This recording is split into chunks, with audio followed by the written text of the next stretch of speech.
What does success look like? If you win a tournament, what exactly have you proven? That you're the best player, the best deck builder, the best pilot, the best of that set, or just the best player on that particular day?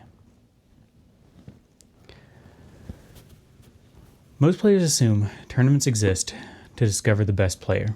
I don't think that's true. Tournament organizers decide what the best means long before the round begins. Every tournament format measures something different. So is there a difference between winning a sealed tournament, a constructed tournament, or a draft? Choosing a tournament format does more than determine what winning looks like. Its influence reaches far beyond the tournament itself. A tournament format determines what success requires. That changes how players prepare. Preparation changes player behavior. Player behavior changes the tournament experience. And those experiences gradually shape the community itself. So rather than asking which format is best, I think a better question is, what is the tournament trying to accomplish? Constructed is often described in a single sentence: bring your own deck. But hidden inside those 4 words is everything that defines the format. Not because they tell players what to do on tournament day, but because they assume everything required to arrive at that moment. The moment the deck is built.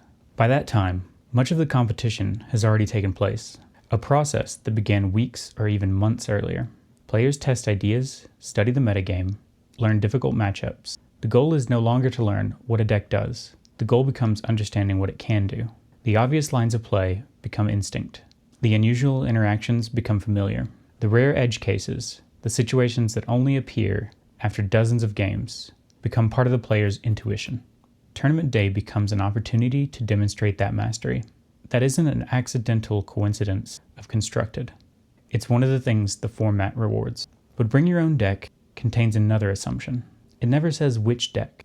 A player can spend months refining an original idea, borrow a deck from a friend, or copy a tournament-winning list the night before.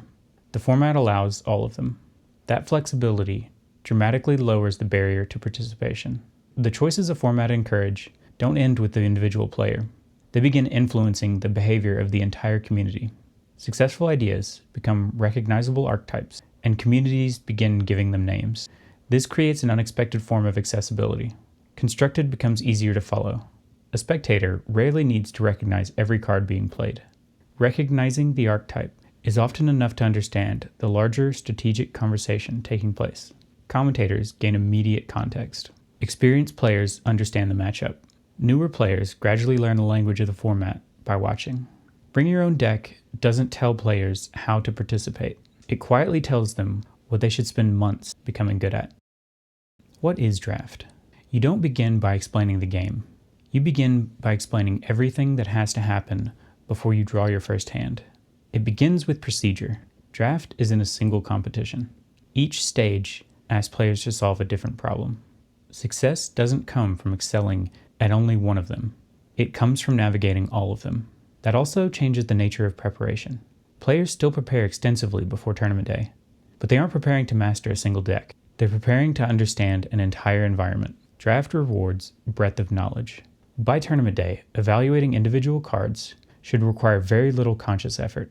Every moment spent asking, which of these 2 cards is stronger, is attention that cannot be spent on other considerations. Every player at the table is simultaneously shaping the draft. The environment refuses to stand still. Players aren't simply navigating the draft. They're creating it together. When the final card has been selected, deck construction begins.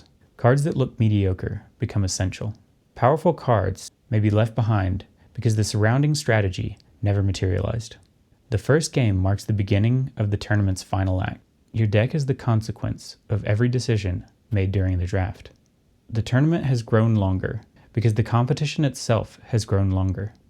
Every additional stage of competition becomes another stage for tournament organizers to manage. Product must be distributed, players organized into draft pods. Judges oversee more than gameplay. Those same qualities also make draft more difficult to observe. Much of the tournament's most important strategic context exists before the first game is ever played. Spectators join the storyline halfway through. Without seeing the draft itself, many of the decisions that shape the game remain invisible. Commentary becomes more challenging because draft decks are less consistent and more unique. Winning a draft tournament doesn't answer the question, who played the best? It answers a broader question: who consistently made the strongest decisions from the first pack to the final game? The tournament isn't the end of the system. Tournament formats don't simply reward behavior. They create incentives. And those incentives don't stop with the individual players. They spread through the entire community. They influence what local stores choose to host, what content creators decide to cover, what skills experienced players encourage new players to develop, even which players ultimately decide the game is for them. Tournament formats don't just determine who wins. They quietly shape what the community comes to value. Over time, those values become the culture surrounding the game itself. What does success look like? At first, that sounds like a question for the players. I don't think it is. I think it's a question for tournament organizers, because every tournament format answers it differently, not with words, with incentives, with the kind of players it encourages people to become. So perhaps the most important decision in organized play isn't who wins the tournaments. It's deciding what success should look like in the first place.